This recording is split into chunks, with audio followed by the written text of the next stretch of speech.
Ladies and gentlemen, boys and girls, welcome to the Fly Gents Podcast. I'm your host, Bill Hudson, with my man, AJ Francois.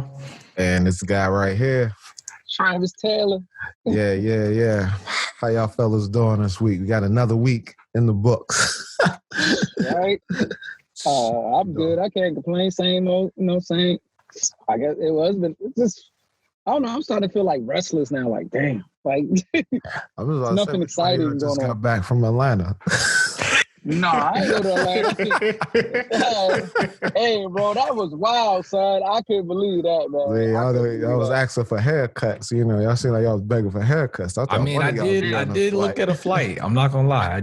I was like, hey, well, the flight's looking good right now, right? They looking pretty good. I was like, my cousin is a barber. $49. You know, like I'm like be in and out. Yeah, right. If they say it's like, I don't know if y'all know now, but the flights they doing like basically is every other seat. Do you feel like that's that? I feel like I thought of that. I was like, but I don't even think it's enough. I feel like it should just be one person per aisle, and then it's every other one like diagonally. I know they do space it out. Like I just got on a flight because I went and got my son to be out here for a little bit, and like so it was basically like the first 3 rows they were like blocked off because they were like that's for the social distancing from the flight attendants. So it was like, and it was like we're not doing no service or anything like that. So the flight attendants be in the front and the back. So like the last back 3 rows and the front 3 rows were like, bro, they could have threw some peanuts on your seat before you sat down, bro. Like they do the blanket. They could have just threw some peanuts on your seat. Yeah, I'm like, just call it. You just want nothing to drink. No in-flight service. No service at all. Like no, like they didn't have no water. No, like at least like when I did it when it was first like right before everything started going to lockdown, they at least gave you like a can of water. This time they was like no water, no peanuts, no chips. It was like basically you get on the flight, we gonna give you these instructions. The next time you hear from us is when we landed. Like that was it. So it was like, so you guys, so can you bring your own snacks now? Yeah, you bring your own snacks, but like buy them in the airport. Right. Yeah. Right. Yeah. Just don't expect nothing from them. So like that was kind of weird. And then like everybody was just spaced out. Like whoever they came with was like that's who they was with the row because it was Southwest. So it was like okay. Me and my son, we on this row, and it's like another family might be like 2 rows down. Like, so it was spaced out. Like everybody was like. Did they flight attendants have masks on? I've been saying that they some of them did, some of them didn't.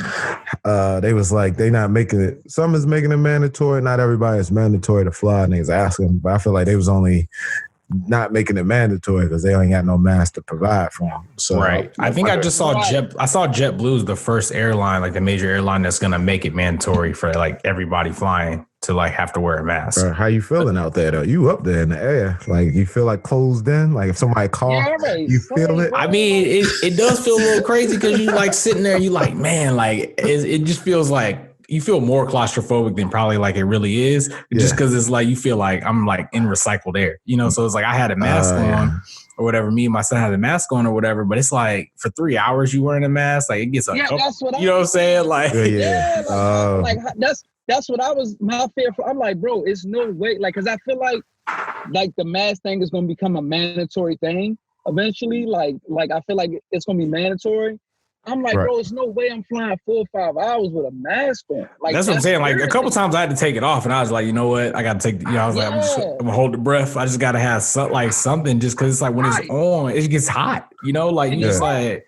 So yeah, like I mean, I don't know what they're gonna do about that as far as the mask thing. I mean, I guess it works. I guess, but it's like it's more like when you're doing it like a to and from thing is cool. Like if I'm like, I'm going to the grocery store. Cool, let me throw this mask on. That makes sense, yeah. You know, but when you sitting on a plane, like he said, for 4 or 5 hours, like that's where I was like my son was a trooper. Like he kept it on most of the time, but even like a couple times, it's like, you know, he was like, can I at least open my nose? I'm like, nah, like, okay, do it real quick. And it's like, all right.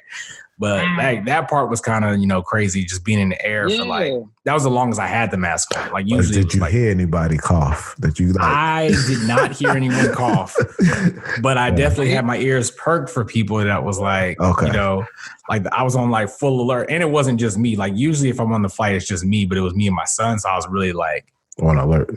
Yeah, I was like, don't touch that. Don't do this. I had the hand sanitizer, like whipping it out. Like I was like, Wild Wild West. I was like, man. Like every little thing like I saw him touch or something. I'm like, nah, go ahead, get some of this hand sanitizer, bro. Right. But I didn't hear anybody cough. And I mean, thankfully, like there's still not a lot of people flying. Like I think the plane had 35 people on it. 35? Yeah, on a plane that fits like 300, you know, so it's like, it wasn't a ton of people. It still feels like a lot of people because you're used to being socially distant, but it wasn't like a packed flight, you know? So where you were flying from? Dallas. Yeah.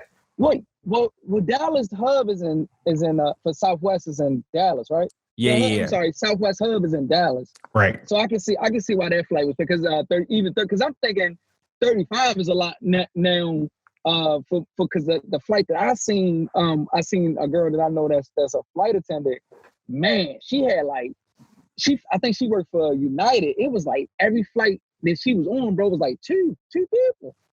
Well, that's what I'm saying. Like it was a lot more this flight than the flight I took right before. Like I took another flight like maybe a month ago, and that flight was like literally like the Southwest person was like everybody's in Group A because it's only like 15 of y'all, and she was basically like because of the opening up. Do you think because they're opening up now, like a lot of people like starting to like travel more? Yeah, I think it's getting to the point where people starting to get a little edgy on the sense of like for example, so like Wisconsin had their primaries like a little while ago, and everybody was like, oh, you can't have your primaries, you know, because of all these X, Y, and Z. And it's like they had their primaries, and it's like nothing else crazy. You know, it's like they still got corona, obviously, but it was like nothing else crazier happened. So I feel like the more people start seeing like the worst doesn't happen, it's like, you know, it kind of like people let their guard down in a sense, like, oh, okay, well, yeah. You know, these people open up, and it's like I'm seeing people in Florida, and like, you know, it's like they still out there living. well, you know what?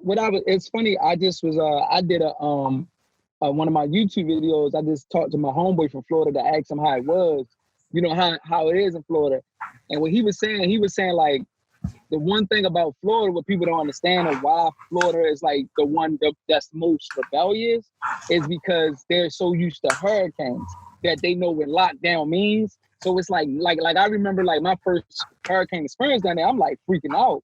And the homies is like, yo, we having a hurricane party at my crib, bro. We gonna be in the grill. I'm like, what? Like, I'm scared. Like, I'm like, bro, like they, you know, I'm watching the news and they like, yeah, just pray. I'm like, oh man. So like I'm panicking, like, you know, the news telling me like, it's just telling people like, yeah, they like category 5. Category 5, Serona, whatever her name is, or whatever the hurricane is. Now I'm like bugging out, and the friends like, yo, it's gonna be cool, bro. Don't worry about it. Don't even trip, bro. We gonna have a party. Come stay at my crib.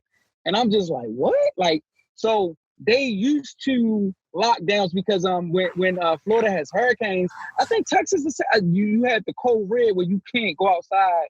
You can't do nothing. You can't, like 7-Eleven is closed, gas stations closed, everything is closed for like 3 days straight.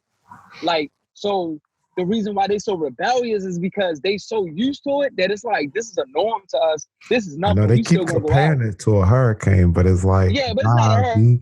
Right. Yeah, it's like it ain't it, bro. Like, nah, man, people like literally carrying this thing and you can die. Like say, you don't know. You can die, right. But, and it's like the most older people. Man, it's like a retirement. That's like a retirement community down. Yeah, definitely. But then also places like Texas and Florida, there's so much space there that you can literally go to a beach and be. I'm not saying I suggest it, but you can literally be 6 feet apart. It's easy. Like in Florida, I was like, I wish I was there versus here for this moment because I would never leave my complex because for one, my complex is so big that if I wanted to work out, I could just walk around the complex and work out and don't have to be near nobody.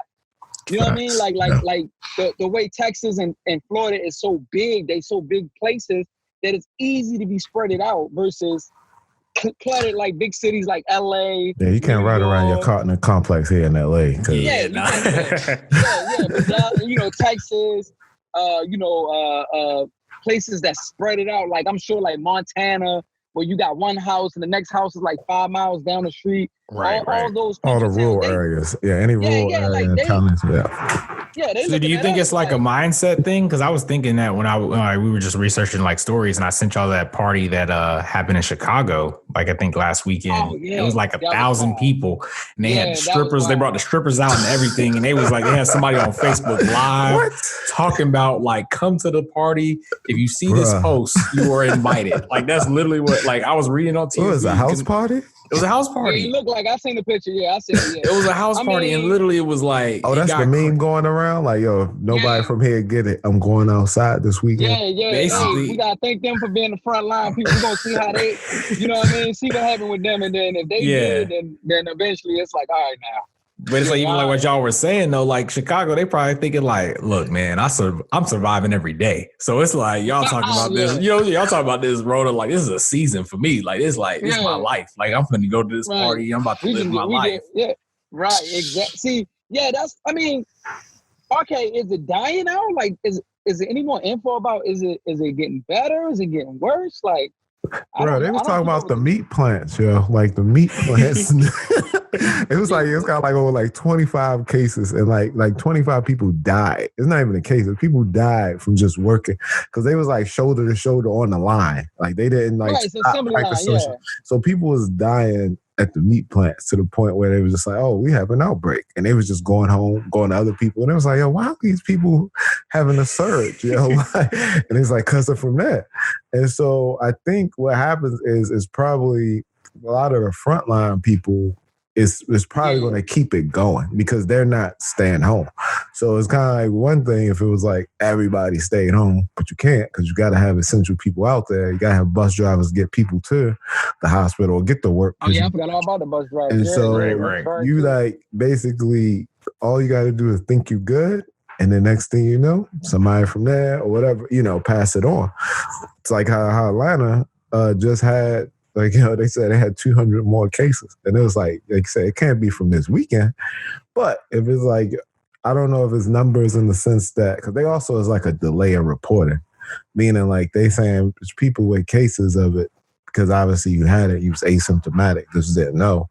But it's like how many people are still like dying, which people are still dying from it. So you don't know how to move. Just keep waiting and say, I feel like it's just a waiting game. I think it's going to be like a lot of like, we're going to be in like this middle, like no man's land. Like places are going to start opening up, states will start opening back up and it won't die out, but it's just going to be kind of like just there. Like it's just going to be one of those things like, they got malls opening up on Friday. They opening on Friday? Yo, 49 malls is opening up. Like the guy who owns the mall. San Diego too. Yeah, San Diego opened up their beach this weekend. For sure. I know San Diego opened up their beach. So that's good. They're gonna be the test, I'm gonna let San Diego go ahead and test that out. And then I'm gonna hit them up in about 3 or 4 weeks. Right. We're gonna keep on notice and see what we gotta appreciate the frontline people that's willing to take the out for us. Hey, how they do. Yeah, I'm gonna peep them and I'm be like, oh, y'all good? Okay, cool. And if it gets the block gets hot again, then I'm like, well, I've been in my house, I'm gonna just stay here. I'm gonna just kick it. Be chilling. So I saw like some stories about like Hollywood trying to make plans to like kind of like to go back into production. Like I was seeing a lot of different stories about them trying to kind of like switch it up. Yeah. And wow. Like I've seen like one story in particular that was basically saying like they're gonna have like a lot of restrictions that they never had before. They're gonna start like enforcing. Like they said it'll be more like airline style or like airport style kind of like lunch for the crafty. So it ain't gonna be these open buffets that they used to have. Like buffet life is gone. Like that's gonna be when you was on set, you would get like lunch and breakfast. It'd be like you go around grab that bacon. It's a spread, it's great. Man. Right. A good bacon, yo. You ever had some good crafty? I'm trying to tell you, man. Like they be hooking you up. Like it's like, oh, they got the bacon there. They got the whole spread. Like, oh, you're vegan. They got the vegan spread for like they got everything for you. So it's like it's gonna now be it's more, like sealed. They said like how military joints is like it's just packaged. It's already pre-packaged or whatever. So nobody has to like share. But I think they was running into the issue like the interaction because they were saying like, oh, you can like have somebody like only like wipe down the cameras and equipment like that, but then you still had the issue with like hair and makeup. And like, have you not like they were showing the news about how like people was how people were going to the barbershop like open up this weekend. It was like the person who was doing the hair was like had the mask on, but the person who was getting it done, you couldn't have the mask on because you can't get makeup added with a mask on. So clearly somebody, you can't be saying like, oh, if you're going to be out, keep your mask on. Cause now it's like you going to record, on camera with a mask on. Nah, you ain't gonna, that's not realistic. Speaking on that though, it's kind of the same subject. I seen on Hollywood and Vine, it's a nail salon. So what the lady did, she had the desk set up in the front, right? She had the big, what's the mask everybody wearing? Like the like the visor joint. Yeah, it's like the a visor joint, which that one is actually great because it keeps somebody from spitting. Right. Spit. And she had the mask on and the gloves. So she was doing nails, right? But you had to wear a mask and you put your hands in there. And like the way she had it set up, I was like, oh wow. Like, I'm not saying that anybody should do it, but the way she set it up, I'm like, okay, a girl can still get her nails done.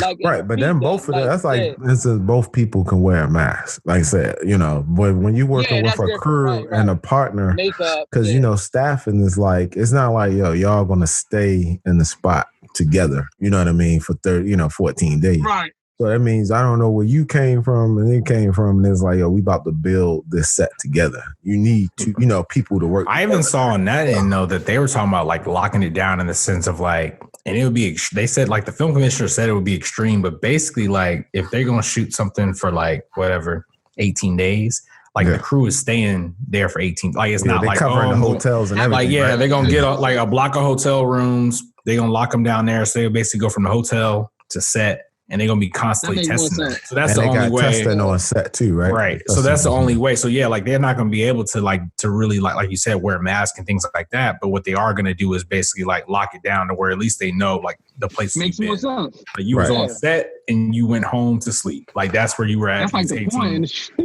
I mean, it's gonna get crazy, but it's like, I mean, Hollywood will not be stopped. So Hollywood's like, look, we go too much money. The wheel must keep going. So it's like, if we got to do it this way for a couple months, a couple years, so much money that they was like, this year they said some of them just basically writing it off for a loss, and so like another issue would be also insurance, because like you can write off saying like, oh, we couldn't have production because of this, so we took a loss.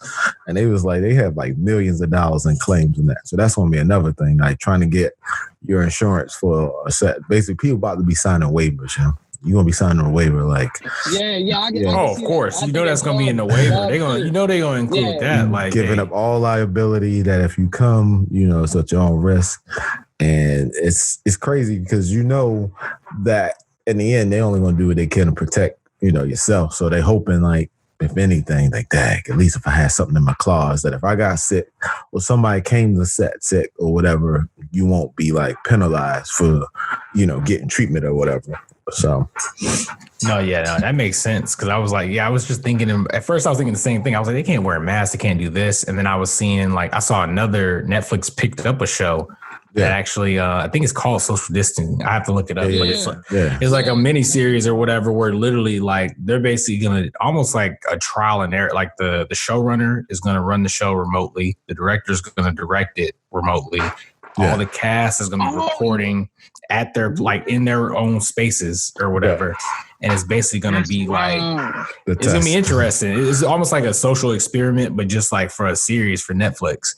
And so it's essentially going to be interesting to see just them pull it off. Like everybody is remote, like not just like post being remote. It's like, no, the crews, everyone, like, so that's going to be an interesting. And the travel too. Like a lot of people, like, you'd be flying from locations to other locations. Oh yeah. That's dead.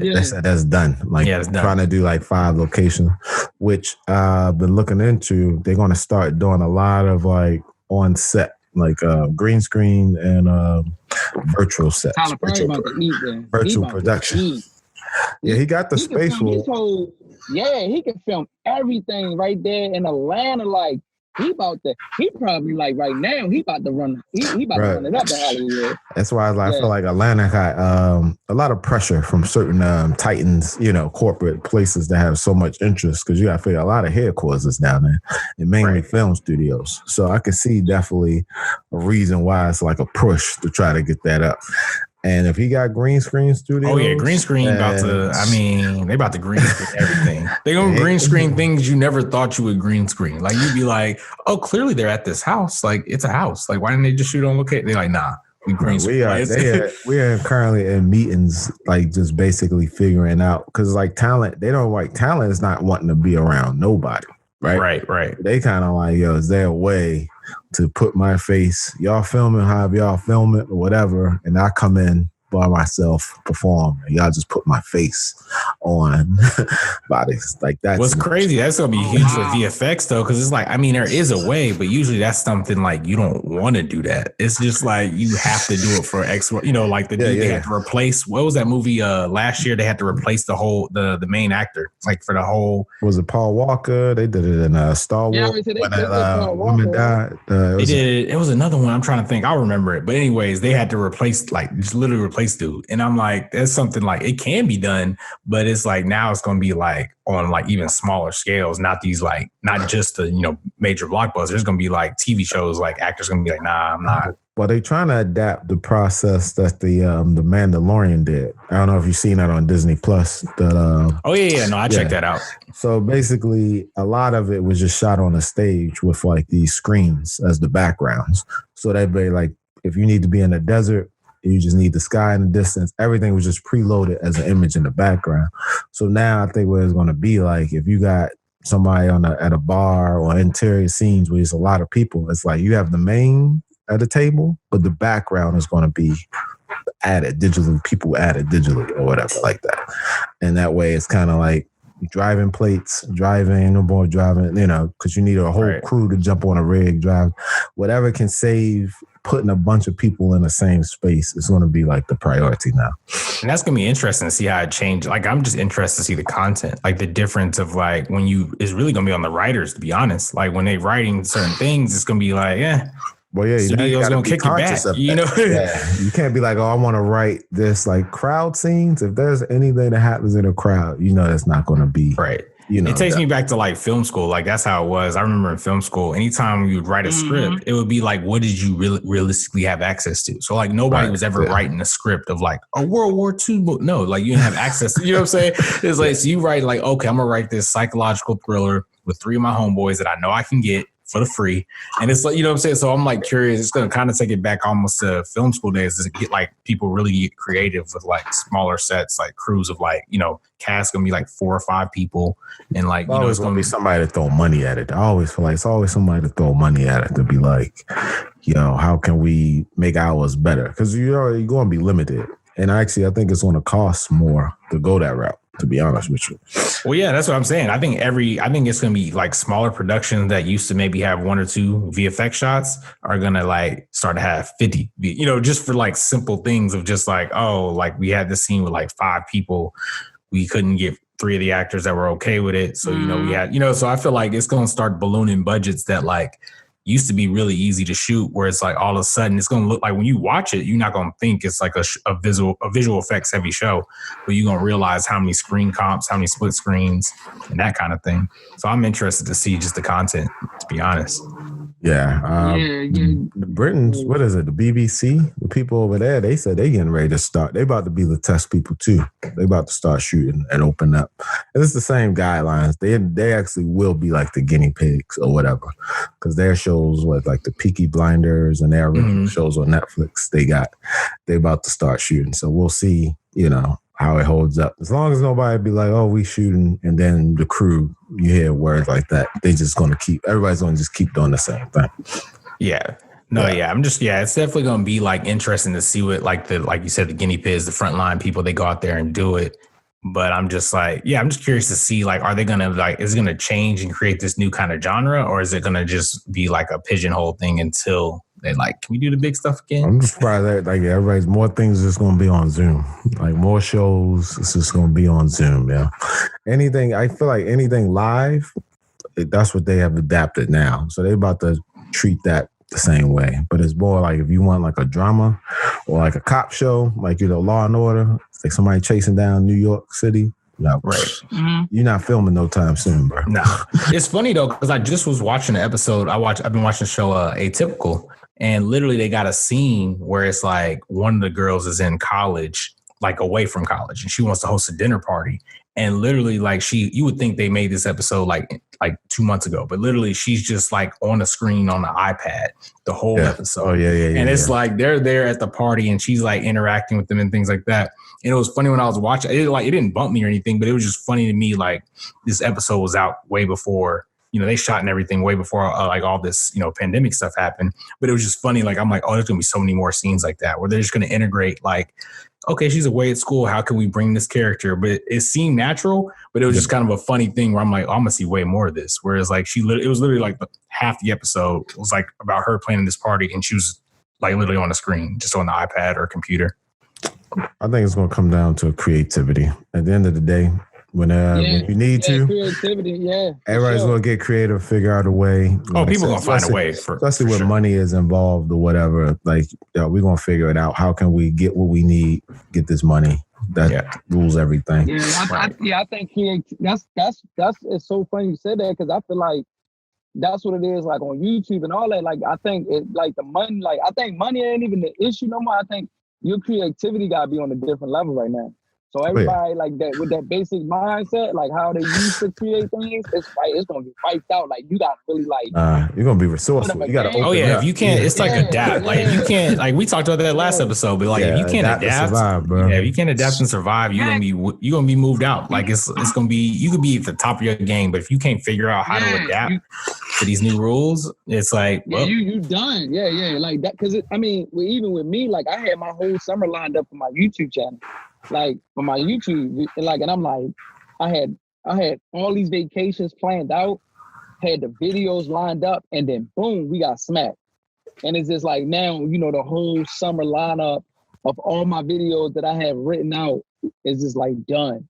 And I'm just like, oh wow. So now you sitting here trying to come up with the creativity to like, you live in this small apartment, and you just like, damn, how creative can I get in here? Like, you know what I mean? Like.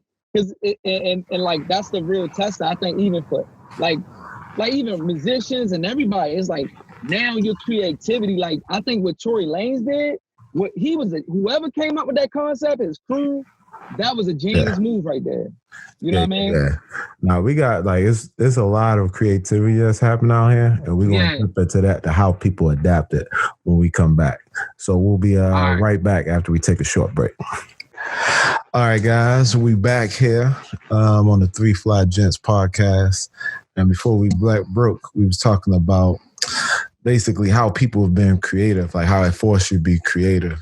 And one of the most creative things I saw was that Travis Scott concert. Did y'all check that out? Oh, yeah. Oh, my gosh. Oh, my gosh. That's crazy, bro. Right? That was wow.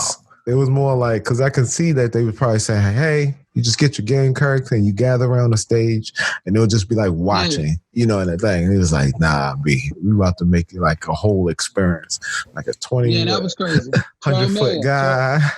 The numbers, that was like the numbers were ridiculous. He had like 5 shows, because it was like, he had Paris, had UK, had different time zones when they aired.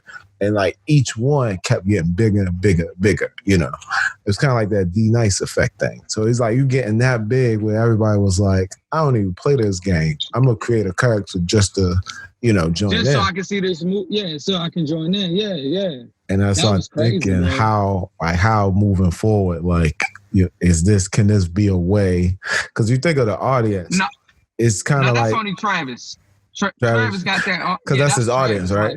Because Beyonce, if Beyonce was walking during the Beychella performance in the city, do you think her fans about to go learn, download? They would break the internet. Sign up. They would sign up for that. I'm telling you, they will. It's coming, bro. I'm telling you right now. It's about to be shows that's coming out, right? Like shows that like rappers are going to do. Yeah. You're gonna have they coming up with websites or whatever right now to try to. So people going to have to pay like $10 to come see, like, but there's only certain artists that can pull that off. Only certain, You gotta. That's only sad because the level that and obviously if you have the fan base, because people underestimate the game industry makes over like billions of dollars. Like that game. I've been trying to tell people that. Yeah, that game industry is people got money. Still sleeping on it. Like, oh, that's nah, they have a whole. They have audience over everybody. So for them to tap into that entertainment side, because you got to think of, it's not just. No. They've been tapped into the entertainment side though. Travis Scott and Lil Yachty and them been like Drake, like nah, bro, that been a big wave on the Fortnite for them. Like they was well, I knew they took that. I mean, as far as like the first, like the concert, because they did like the concert experience, yeah, like that side. Like that's what I mean, tablets, because they already been doing like you had to pay for the dances and things like. Yeah. But as far as like teaming up with an artist, because I know they did the little mushroom guy. I didn't even hear about that. They didn't even hear about they had. It was literally a concert a week. It's like a DJ. Got like the mushroom head with the 2 X's over the eyes when he performed. Yeah, no, I know who you're talking about. I forget his name. I'm about to Google. Hold up. I'm about to look up. Marshmello, right? Yeah. There you go. Marshmello did a concert. Nobody's even talking about that. Exactly. Travis Scott did it the next week. Boom. That joint was on CNN. It was everywhere. Like everybody was like, Well, I feel like I can see that happening, but it's only going to be because I'm telling you, I'm telling you right now, Drake, Beyonce, all the limit right now. Because think about this, right? Coachella, Fortnite Coachella, the more bills, something like that. More money you got, the more bills you got, right? The more expensive your bills are. Yeah. So everybody's hurting right now because everybody's taking that. Now, granted, you might have $50 million in the savings account, right? But there's no income coming in right now. Right. Unless you get so you gotta get it from somewhere. They had to cut the check. Like Fortnite definitely cut the check. Oh yeah, for sure. Facts. Right, like just to use his likeness, his music, because they got licensed it in there. Yeah. They had to cut a check. From what I saw, the little snippet that I saw. Yeah, it's 10 minutes. That joint was live, bro. It was fire. For 10 minutes. I don't know how much money he made. For 10 minutes, he wasn't even there. It was like pre-recorded. You know what I mean? But he was in that watch. And you look at it like, they just got the model, the scan.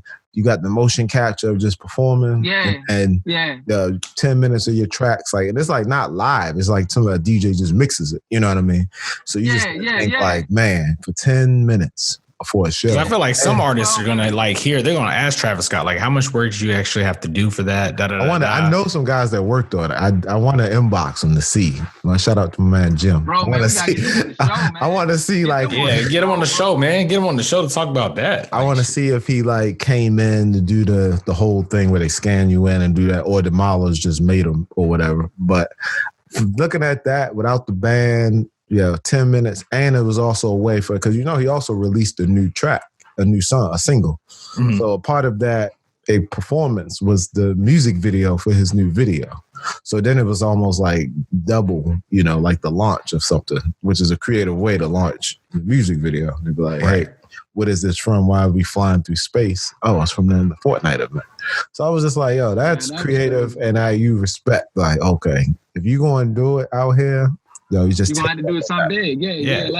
Like the battles, like you notice now they kind of like falling off a little bit. Yeah. I think some people just battle. So I feel like what's the next? Like I'm sick. Like it's so funny because I saw the live things coming quick, right? I seen the lives coming, right? I said rappers about to start going live because they're gonna have to. Now from what I'm hearing, people are making money off of live. Like sponsorship is crazy now, yo. Sponsorship is like Boosie said, yeah. You about to get money, either you wearing something, you putting something in the background. That's what I'm saying. Literally it's like it's giving you money. You got the same way you used to make money. Somebody's on the same thing. Like DJ Nice have a pen up now for like all these other things. And I was like, whatever's on that pen, somebody paid for them to put that pen up there.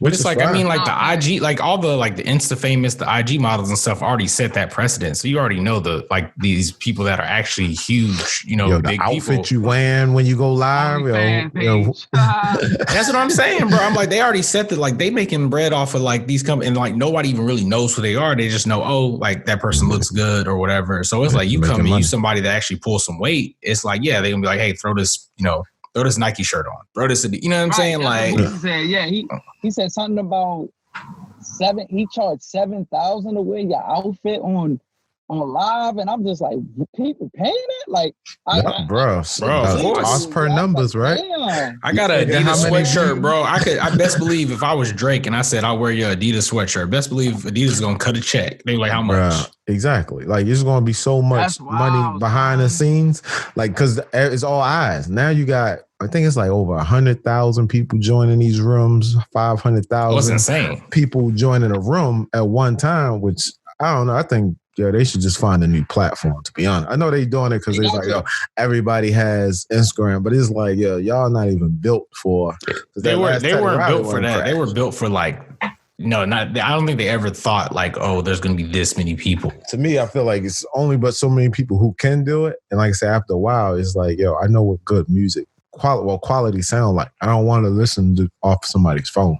No, for sure. No, I think it's coming. It's gonna come. It's just one of those like until people see it's a need, nobody's really thinking of it. It's like once they see it, then people gonna jump on it. So it's like there'll be some new app. There'll be some new social media app that'll be literally like specifically made. What you gonna watch Diddy and Dr. Dre on like that? Like I feel like Diddy owns Revolt TV. You mean to tell me like you can't make an app free download?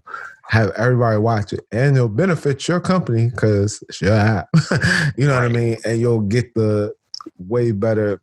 You can even watch it on your phone or watch it on TV. Kind of what D-nice is doing with MTV, the DJ. Which you talk about a flip of deal.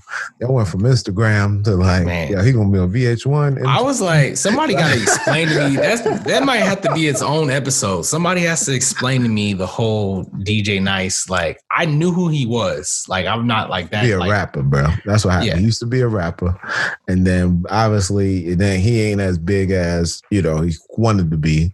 Right. So he switched to the DJing role. It's kind of like how Little John. Think how Little John transitioned to be like.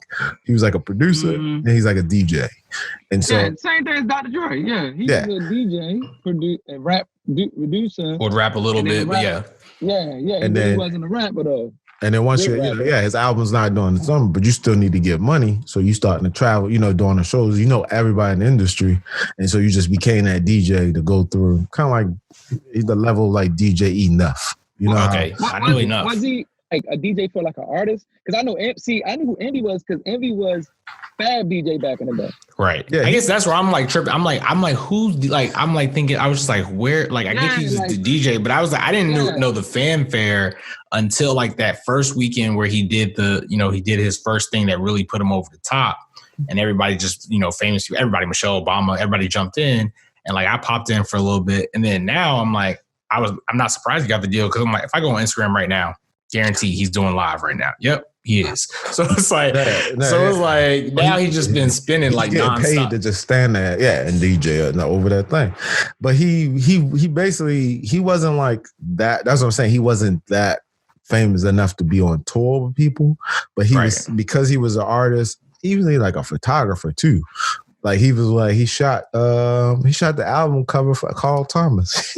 Oh, really? Like he just had a connection with mad rap artists in the industry. That was his like connection. So more people would know him if you knew, if you're in the industry, whatever. You're in the industry, okay, I got you. And after a while, like I said, by the parties that he threw and the endorsement for everybody else, that's what got him over the top. Like you just basically saw genuine people who knew him from the streets start shouting him out or whatever. Obviously, you had the corporate people like Wendy's, like, yo, we love you. We don't know that. But everybody else really just messed with him and he just got him over the top.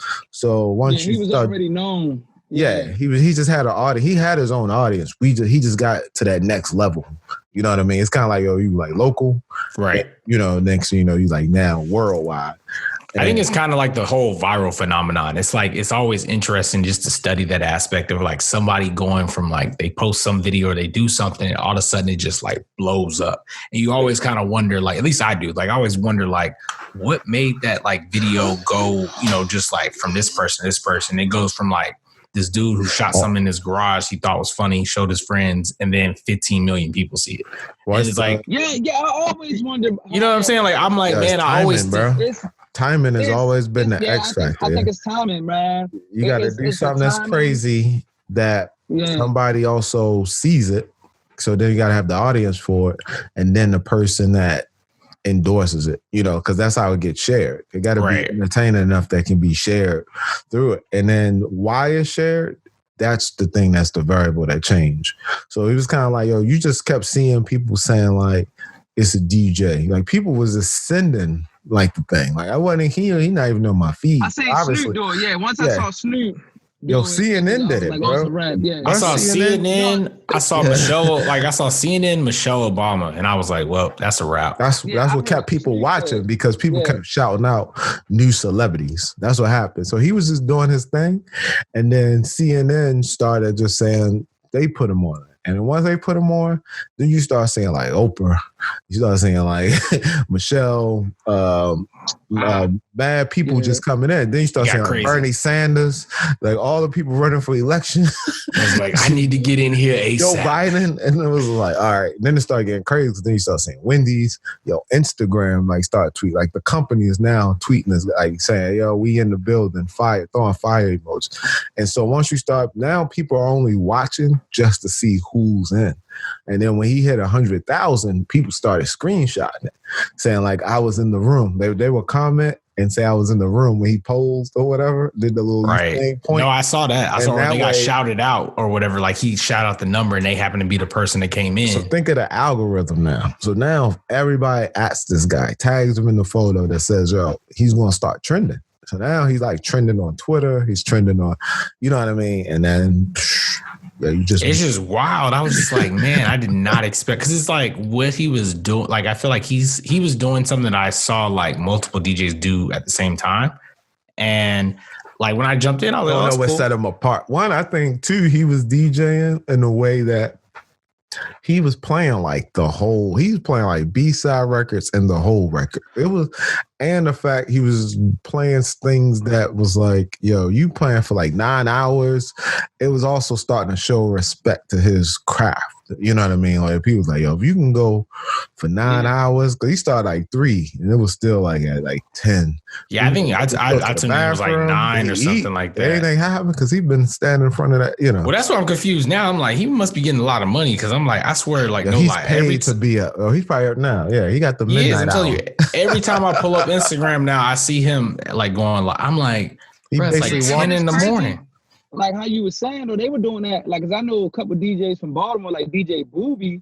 He was doing that on Facebook, like for the last past year, where he'd get on Facebook Live and be rocking off, and people would be like, yeah, DJ Booby over here rocking off in the morning, girl, on Friday morning before we go to work. So I'm like, yeah, like you were saying, I'm like, damn, a couple people have been doing that for a minute, even before this pandemic happened. Right. It was people already doing it, but it's like it's just, man, that's so crazy how it's kind of like how you have like what, rappers, musicians, singers, anybody who's talented, and then next thing you know, you just get endorsement. Like the endorsement, the word of mouth effect. Like the word of mouth is so powerful that, like I said, people was just saying like, yo, check this out. And it was like only because they saw their favorite celebrities in it. So basically your celebrity friends are endorsing you now.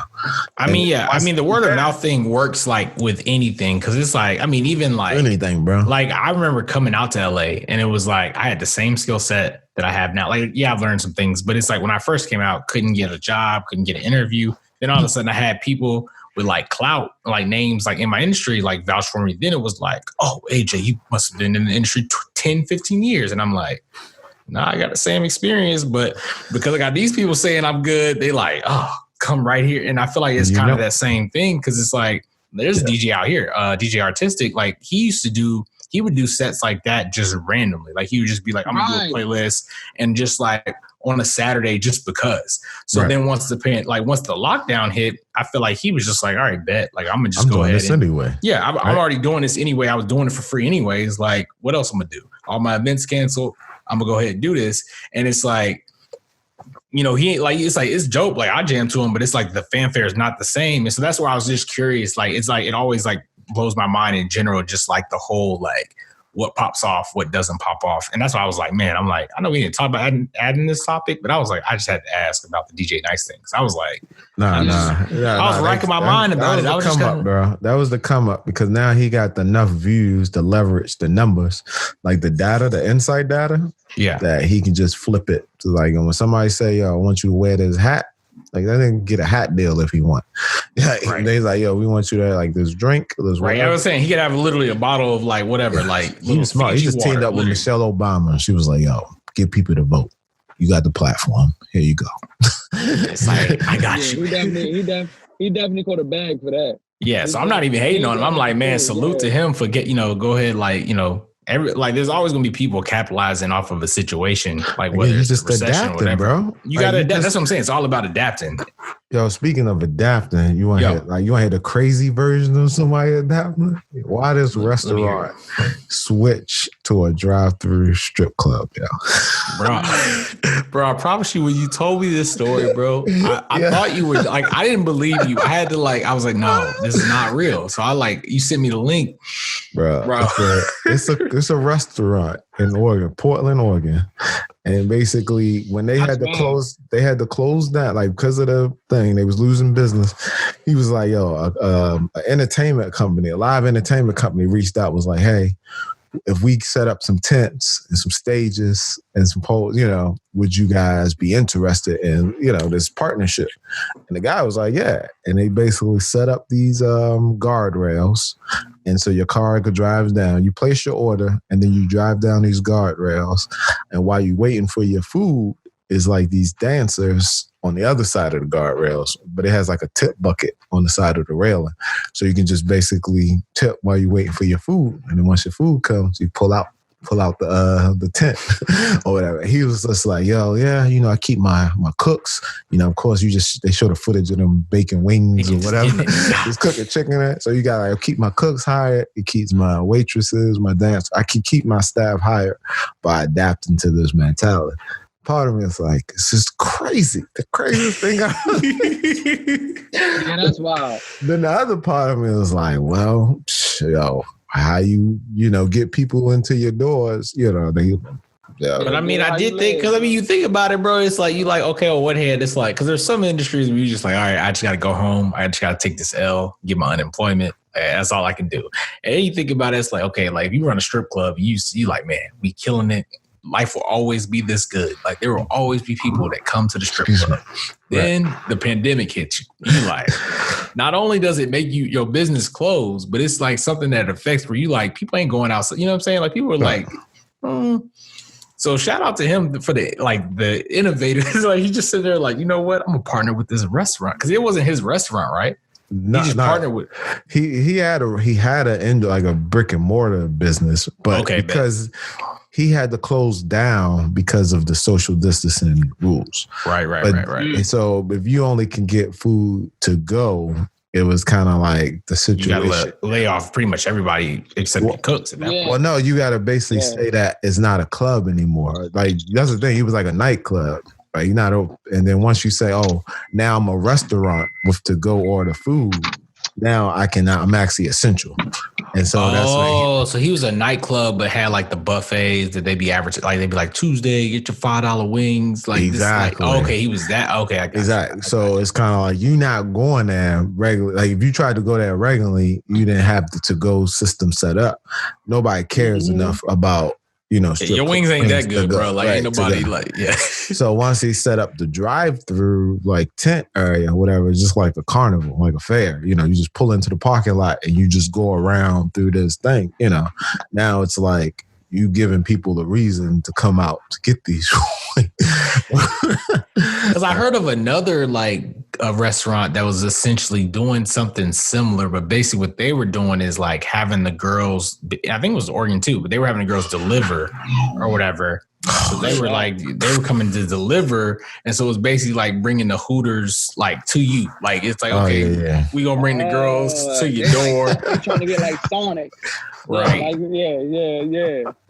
So they like, hey, look, we'll bring it to we got DoorDash, but it's like instead of DoorDash and it's like some random whatever person that's just on their grizzle, they like, no, we gonna bring these attractive ladies to you and we gonna, hopefully you'll tip a little more. But I was just laughing. I'm like, okay, like you sent me that story though. I was in disbelief. I was like, this is not real. Listen, there's a market for everything. That's what I'm saying. Like people that think like, what? Like who would pay that? Like just because you wouldn't pay that. There's a reason that this platform exists. It's like because there's several people that are too many people in the world. You get 1% of that billion to just pay $1. That you got a market. So that's why the OnlyFans. Yeah, that's why I'm like, when people are saying like, oh, you know, porn is free, why would you pay for it? I'm like, man, because you got some people that want that particular person because they like, oh man, I never seen her. That can be free. I gotta see what she looking like. Like, you know, you willing to pay that 20, you know, whatever they 25 I heard, $40 or, and I'm like, people don't understand. Like, people are willing, just like right now. If you see you right now, you can buy you can find a concert on YouTube with Beyonce. But if Beyonce with the same songs, right? But if Beyonce do a show right now and she do one on a Beyonce page and you gotta pay $25 to watch her do this performance, people gonna pay it. People gonna pay it. Yeah. Even though you're like, oh man, I could just listen to her music. You know what people say, like when you go to concert, I can just listen to her music and have a show in my own house. Like, nah, you don't get it. People are gonna pay that because they want to see that experience. You know what I mean? So I just feel like niggas are playing right now. It's coming. Yeah, it's definitely the entrepreneurship on how to get paid. Kind of like how those back to those DJs getting a pin in that Cash App thing, and people who have small businesses be like, "Look, I got over 1,000 friends. If I just get one friend, you know, each friend to give $1 to help out, you know, like that's like people are realizing that you getting more by giving out. You know." Anybody right now that's like, especially like YouTube guys who, you know, how creative y'all guys are, like as far as like the creativity of like now would be dope, like to put some visual effects type thing. Like people are on the internet surfing because I've gained 20,000 views. Yeah, I got 20,000 views from my old videos. Like I just keep getting notifications and I'm like, damn, why are my subscribers jumping? I got time today, son. Got time. People like, yeah. I'm watching all your old videos and it's like crazy. Like right now you could just win. Like, so I feel like, you know, the restaurant, like I already said, to me, I thought restaurants was dying out anyway. I said, well, you know, with the new generation, I felt like it was no more like sitting, you know how, you know, new generation, they don't want to sit still. They don't want to sit and eat with the family. They don't want to do that. They want to be on their phone the whole time. So it's like one of those things where at what age do you still continue to take them out to eat? Because they don't want to. They want to get their food and go. Even though I thought the malls were dying out. I said the malls is dying out, bro. I'm like, it's gonna be one mall in every city. I said this. I said I didn't know it was gonna be like this, but I've been saying that. So I think more food trucks are gonna start popping up because it's social distancing, right? You can social distance at a food truck. So I see Olive Garden, I see Fridays, I see all these places getting food. They're gonna have to switch over to food trucks. You know what I'm saying? Because food trucks is the way that you can keep, like, you know, like this is like, hey, one at a time, y'all can't be this. Well, they just not gonna have as much space. It's gonna be people who want to get out the house. Like, I'm about to say, I'm one of them people that I'm like, I will go, I don't even care about the food. I'm like, I saw one of my friends tag me in a video and it was talking about when the bars first opened up. I'm like, I could drink in my house. I have the same alcohol. It's cheaper. Yeah. But I know as soon as like it's safe and clear and the bars are open, I'm gonna be at a bar. Not because it's like I can't get to, but it's like it's something about just being at a bar, you with your homies, you getting shot. It's different than like, even though I got the same alcohol, I play the same music. I could get the DJ playlist, play the music at my house and have the same alcohol for way cheaper. But I'm gonna still be like, no, for sure. I'm gonna go. Yeah, I'm just saying with the restaurant, what I'm saying is like, I was saying how the restaurant was games down because of the younger generation. Like, I can't take a Kayla to a restaurant. She's not going to sit there. She's going to get antsy. She's 17. She's on her phone. They don't want to go out with their parents. Now, restaurant for kids, it's not as appreciated anymore. Like a teenager, it's not as appreciated. Like don't really care about. Yeah, they're not appreciated. They don't care. Well, that's the whole new generation. Or you know what I mean? Or most of the time, everybody's on their phone. So I saw that shit dying out. Like, I saw it dying out. Like, I'm like, bro, these restaurants, like, I'm not saying it's not going to be none. I thought it was only going to be like one, like only one Fridays in the town, one Olive Garden in the town, not 2 or 3. I thought they was going to like downsize. So what I think franchising probably, but the fact that talking about like things dying out, like I saw the other story you sent me about like AMC and Universal's kind of beef. And it was like, we talked about the theaters dying and then like Universal was kind of the first theater, first it's studio. Some people that just going to pay, like, you know, everybody adapting to survive, but it's some people that will pay and fight so you won't adapt. Right. And that's pretty much for Universal. Because, you know... what you mean? What they doing? So So Universal, all the movie studios have a deal with the theater chains, right? By saying like, yo, when you release a movie, here's a limited time that it has to be in the movie theater. Like you can't release it on demand. You can't release it to streaming. It got to be in the movie theater. And so everybody signed this deal. Everybody has this arrangement with them. And then Universal, because of the pandemic, they released a couple movies, that movie Trolls, right? They released Trolls on video on demand. The tour. Yeah. Man, we was talking last time, like, I was like, these prices, for on demand, the premium is like $20, $19.99 or whatever. So I was just like, it's crazy. I'm paying that. But Trolls is a kids movie. Like a lot of parents at home, they're going to buy it. So their kids can watch. Yeah, you're going to pay that. So they basically announced today, they was like, we got 95 million, on this thing. Hey, like things have changed, AMC. Things have changed. And they basically saying like, so when the movies do open back up, we going to re-release it in the movie theater and keep it on demand. And then AMC was like, whoa, my brother. They was like, that ain't what we agreed on. So in their response to Universal, basically, is in a sense, they're saying like Universal is trying to make it seem like this is the new way. Like this is the new way to do things. And they saying that, we had a deal. This is in bad faith. So you know what? We ain't showing another Universal movie in our theaters, 100,000, like whatever number he threw out. It was like, we ain't going to show it. So good luck, unless you guys, come back to the table with some respect. Essentially, like paraphrasing, but that's what it was all over. Like, you temporarily did this because of the pandemic, so of course people bought it, but don't be encouraging people to be like, because everybody is switching to on demand, even at the premium rate. But don't be out here trying to say like we had a deal and be like, we doing it at both. We're gonna release it. Well, that was a problem because I saw in the article where they were like saying, they were like Warner Brothers and Disney doing it. Like, why didn't they get the same like response? But the difference is Disney is just like, hey, we ain't got nothing else to do with this movie. We're going to go ahead and drop it on Disney Plus. We're not saying this is going to be the new norm. We just saying until further notice. It's all because Universal just like released that statement. And that statement just made it seem like we making money now. This is the new way. We all have to like start looking forward to the future to this. So like I said, it's people who get paid, to protect. It's kind of like how the cab drivers was like, ooh, Uber, back to them, how we was talking about them last week, how they was fighting. Like they fought to like say, we ain't going nowhere. This is the same thing. Like the movie theater, like, we still here. You think we just gonna go away? Nah, bro. He's like, we ain't gonna show nothing that movie. You got some big ones coming. And it's funny because I didn't even hear from AMC about, like, I heard stories about the bankruptcy, but I never heard from AMC, like their CEO. I didn't hear from him. And then the second Universal made that statement, that boy put his big boy pants on. He said, look here, what you're not going to do. You're not going to interrupt this 100-year history. Like he was dropping like the history, he was dropping the. That's how. Remember, people was like, nobody going to the movie theaters no more. Nobody spending money. Bro, they was like, people sitting there quiet, bro.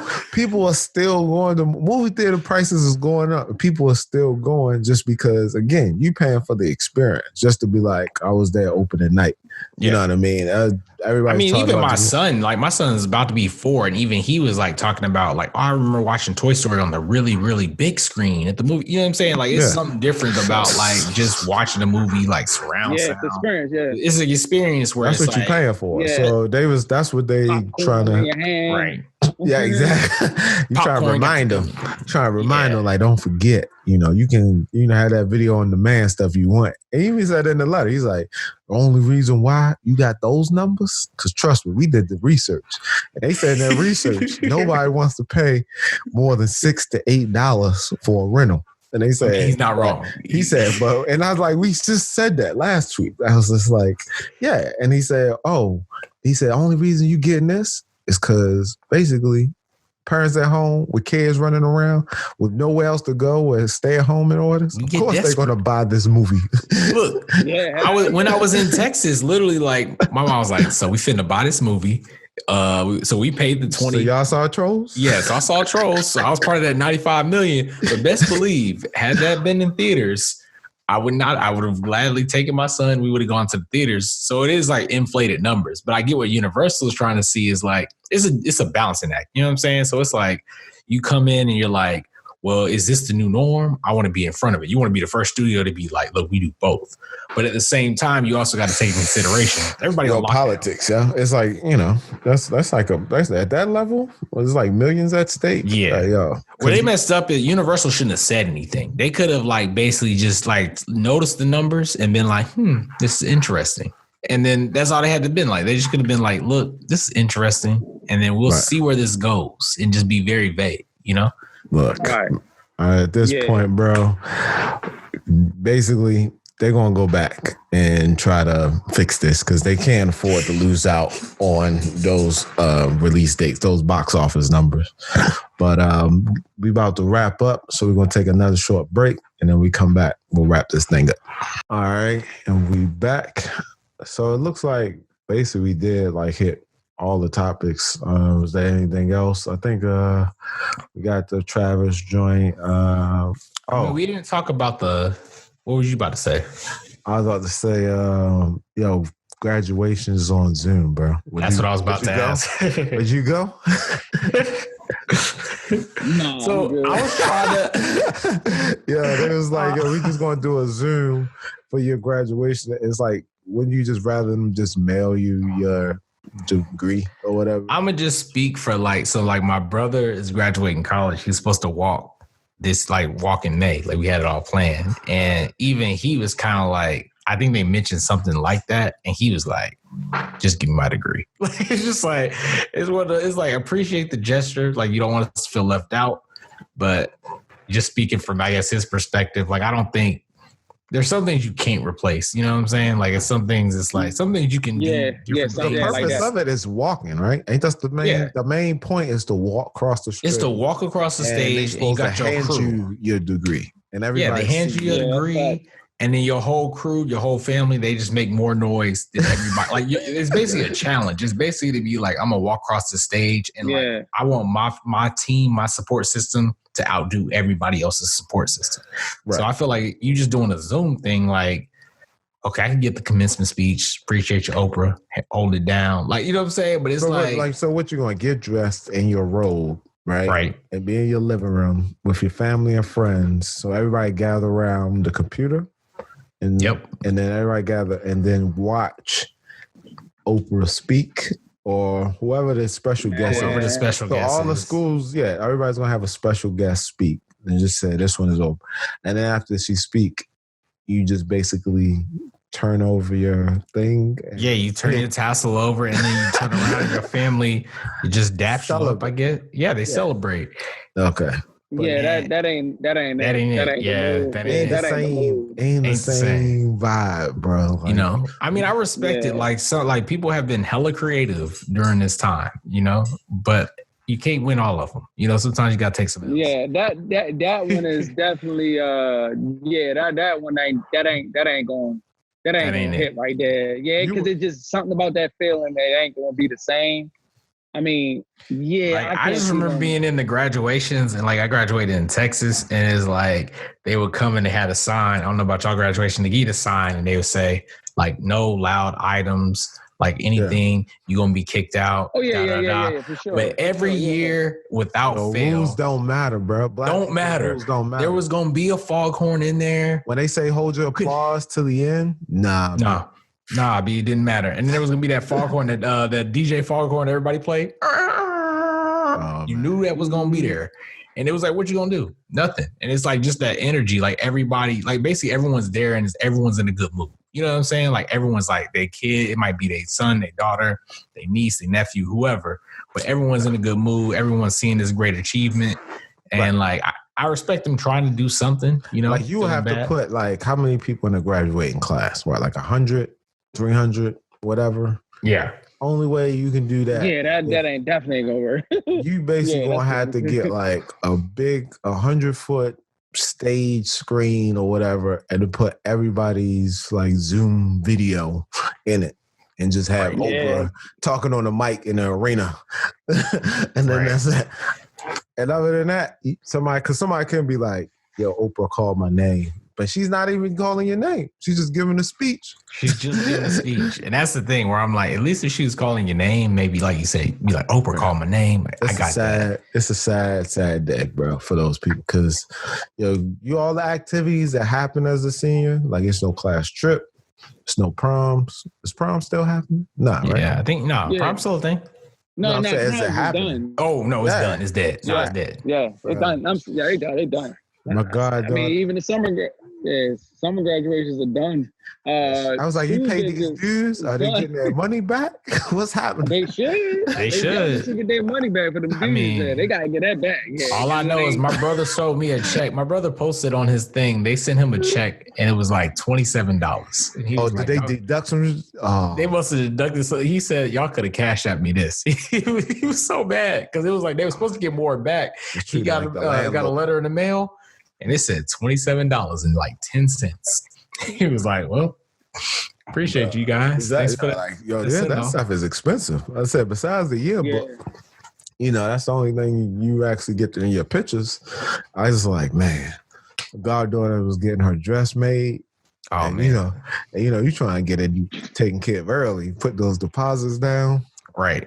And she sent me like this picture of these shoes, It was like, put like this. I was like, I thought it was Louis Vuitton until I looked close at the picture. And it was like YSL. So I had or LSY or whatever. YSL. Yeah, YSL. Yeah. And that's when I was like, she was like, yeah, I want these. And I was like, all right, cool.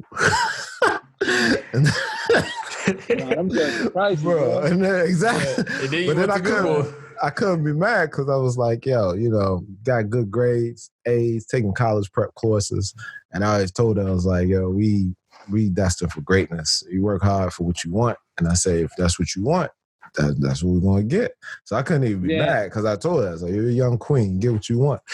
And then, man, got these shoes. And I was like, you might have to you should basically get a photo shoot. I said, at least you can do is get a photo shoot. I was about to say, she got to do something in your dress and your outfit because I feel bad that this money is spent, but you can't, have nothing to show. He's like, I would do anything for you, but what I'm telling you is those shoes need to be seen. They need to be seen by He's like, you got to get a photo shoot. You got to do something. But then it made me think of all the other girls, all the people who paid to get their dress made. And it was a gang of them. Exactly. That's what I be thinking about. That's not her. It's people who's just missing out on that whole. They try to put their portraits. You see that meme? They put all the portraits on the side of the road. So I was like, we going to a funeral. Bro, and I was like, that part was tough. I started thinking about it. I was just like, man, especially high school students. I was like, college, I'm like, you kind of I had my graduation. It sucks, but you're like, you can get over it. High school, though, you get, it's just so much. I mean, practicing social distance, you can just do it how the press. I had the press be doing a president briefing, right? Everybody spaced out on the field. And then when you go, instead of shaking somebody's hand, your diploma is just sitting on a pile, which that's not even really there anyway, right? I mean, when you think about it, and maybe I'm just thinking, coming from Texas, we got big stadiums, big football stadiums. High schools is like an NFL stadium. That's what I'm saying. Our football stadium, there's colleges I would go and see, and they stadiums didn't have nothing on high school. And I'm like, you could easily spread out. Our graduating class, I think, was 450 or something. You could spread out 450 on a football field 6 feet away, and like you said, just kind of everybody walk up, and it's boom, you got your diploma sitting there, you just grab it. You got everybody. Even if you reduce the number of people, usually I think they give you tickets and it's 10 people or whatever. Say, okay, whatever, 3 people, whatever. Even just to still have something. I think they be if you can't do it for everybody, you know what I mean? Even though some of those states opening up, I can see somebody in Atlanta be yo, can we get the Falcons? What is that? The Mercedes-Benz Dome? The Mercedes-Benz Dome, yeah. And just be yo, we just space out the chairs enough or whatever. And like I said, when you walk up, you just get it. But then they nah, can't trust the parents. Because you got to imagine all the people sitting in the crowd, all the people, then it's what's the... We we don't trust y'all. Yeah. Okay. Well, I think that's it, fellas. Thank you guys for tuning in. Be sure to like and subscribe We on Spotify, on SoundCloud, and soon on Apple Podcasts. Be sure to follow us on Instagram, Twitter, and Facebook at 3 Fly Gents. I'm on as well as VFX Poppy. And until next time.